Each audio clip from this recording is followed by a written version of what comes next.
Selamat pagi, terima kasih untuk waktu yang telah kami peroleh.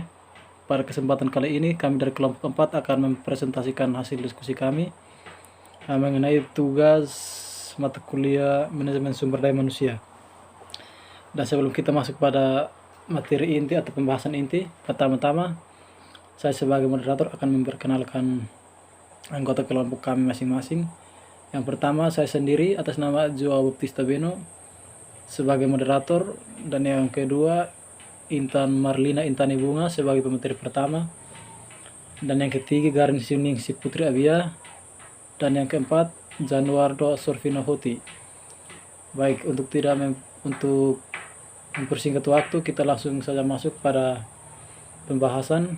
Dan pembahasan pertama saya akan memberikan waktu dan kesempatan kepada teman kami, saudara kami Intan Marlina Intani Bunga, untuk memulai dengan presentasi atau pemateri pertama. Waktu dan kesempatan saya berikan. Terima kasih.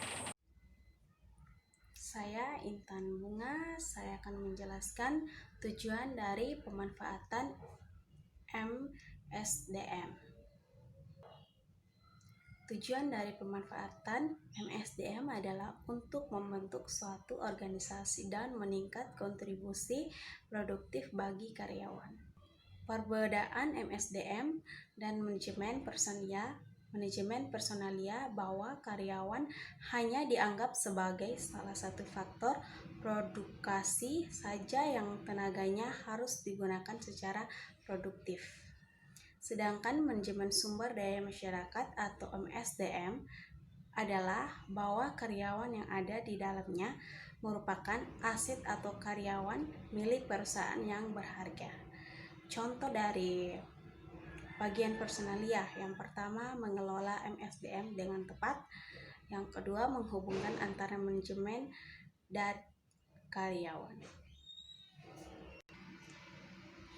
Tujuan-tujuan dari MSDM, yang pertama tujuan organisasi untuk meningkatkan kontribusi produktif bagi para karyawan, dan yang kedua tujuan fungsioner untuk mempertahankan kontribusi departemen pada tingkatnya sesuai dengan kebutuhan organisasi, dan yang ketiga tujuan kemasyarakatan merespon kebutuhan dan tenaga masyarakat melalui tindakan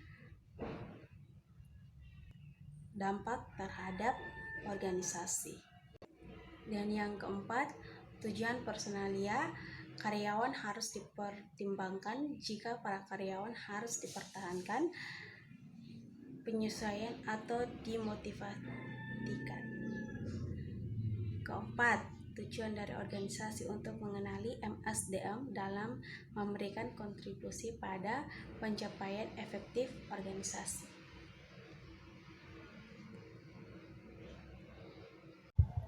Baik, saya Ganis Abia akan melanjutkan presentasi dari kelompok 4, yaitu slide ke-10, tujuan kemasyarakatan.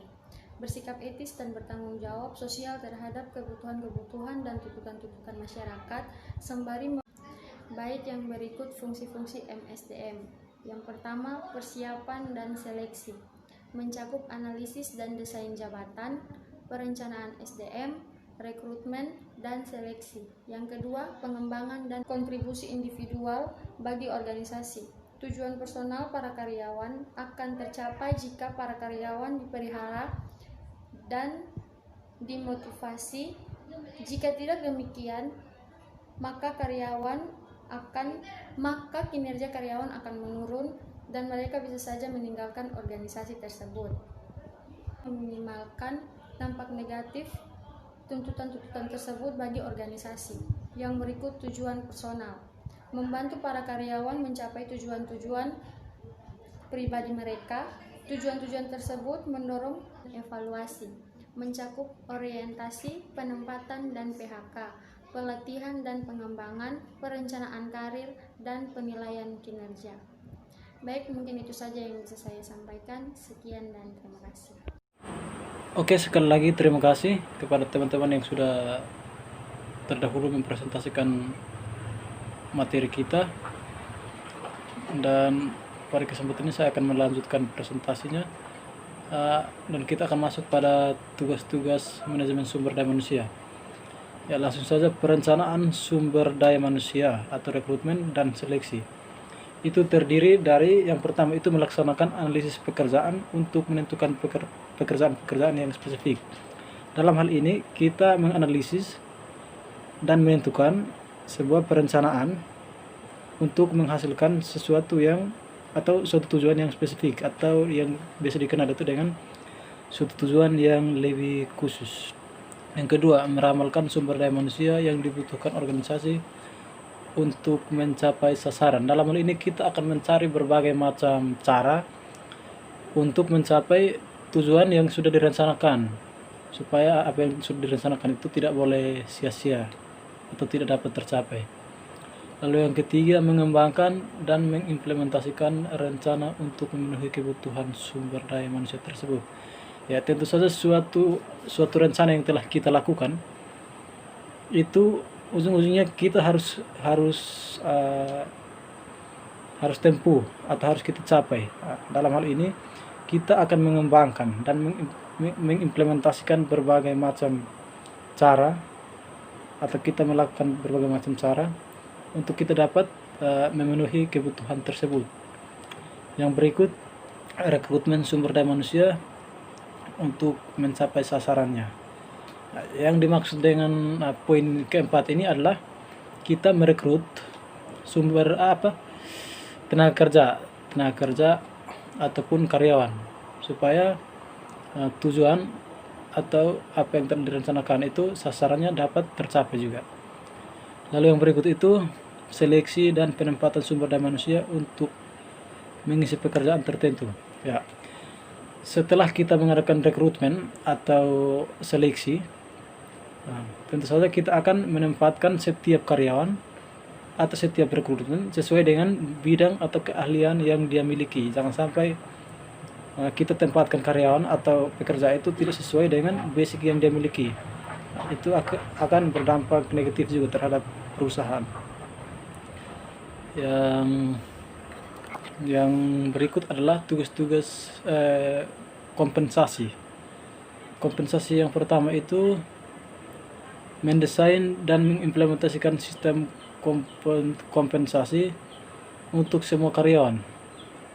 Itu khususnya untuk kompensasi. Yang kedua, menjamin keadilan dan konsisten kompensasi. Lalu yang berikut, karyawan dan hubungan perubahan. Poin ini terdiri dari dua. Yang pertama itu melayani sebagai perantara antara organisasi dan serikat pekerja. Dan yang kedua itu mendesain sistem disiplin dan menangani keluhan. Seperti yang biasa kita ketahui, mendesain sistem, disiplin, dan menangani keluhan. Biasa dalam suatu perusahaan atau dalam suatu lembaga itu tentu saja banyak terjadi keluhan atau kesalahan-kesalahan. Dalam poin ini kita akan membahas tentang hal itu. Yang berikut itu kesehatan dan keselamatan kerja. Itu terdiri dari yang pertama, mendesain dan mengimplementasikan untuk menjamin kesehatan dan keselamatan kerja. Tentu saja yang namanya kesehatan dan keselamatan kerja itu semua itu akan dijamin dalam suatu perusahaan. Nah, contohnya itu seperti setiap karyawan atau setiap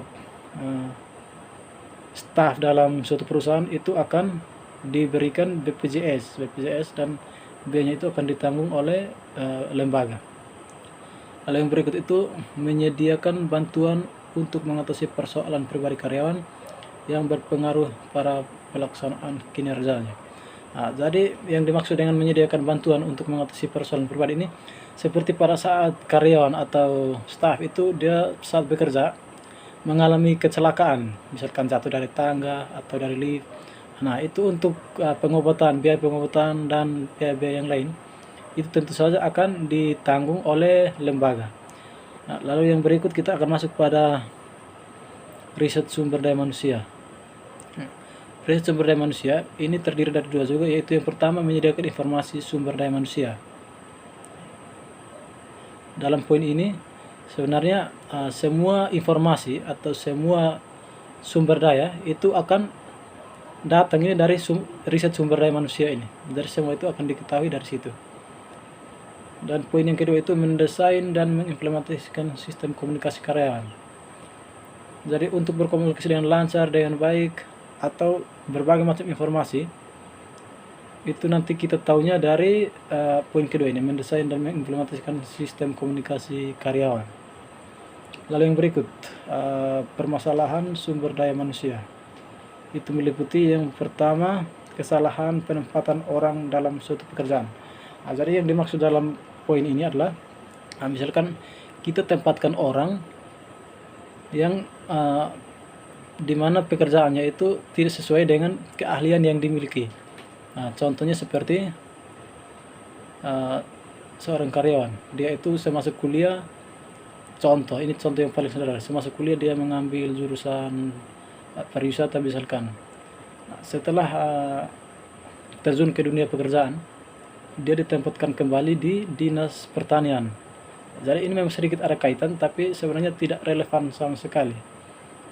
Yang kedua itu turnover yang tinggi, dan yang ketiga rendahnya kinerja karyawan dalam melaksanakan pekerjaan.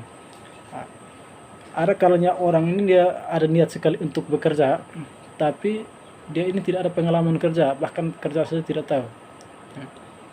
Jadi poin yang ketiga ini dia letak relevansinya itu ada di situ.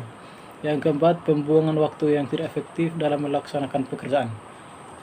Kebanyakan yang terjadi di masa atau era milenial ini, banyak orang ini juga yang dia bekerja ini tidak dengan sungguh-sungguh, atau bekerja hanya semata-mata untuk mendapatkan upah, sementara apa yang dia mau kerjakan itu dia tidak bekerja dengan sungguh-sungguh. Dan yang kelima itu diskriminasi dalam memperlakukan karyawan. Keenam, angka kecelakaan yang tinggi, ketidakadilan dalam pengupahan. Kalau ketidakadilan dalam pengupahan ini misalkan gaji karyawan yang tidak sesuai dengan UMR. Lalu yang terakhir itu ketidakberdayaan karyawan. Yang dimaksud dengan poin yang terakhir ini adalah ketidakberdayaan karyawan. Misalkan dalam suatu perusahaan ada beberapa perusahaan yang dia membuat aturan itu di mana itu karyawan itu dia diberlakukan semau itu dia punya pimpinan itu. Jadi itu mau tidak mau sebagai kita karyawan atau staf yang paling bawah itu kita tentu saja harus ikut. Ya baik, mungkin itu saja materi yang dapat kami sampaikan pada kesempatan ini. Kami dari kelompok 4, semoga apa yang telah kami sampaikan, apa yang telah kami paparkan, dan apa yang telah kami presentasikan dapat berguna, bermanfaat, dan dapat dijadikan sebagai pedoman dalam kehidupan kita setiap hari di kampus, ataupun kehidupan kita ketika terjun ke dalam dunia pekerjaan nanti. Sekian dan terima kasih, sampai jumpa.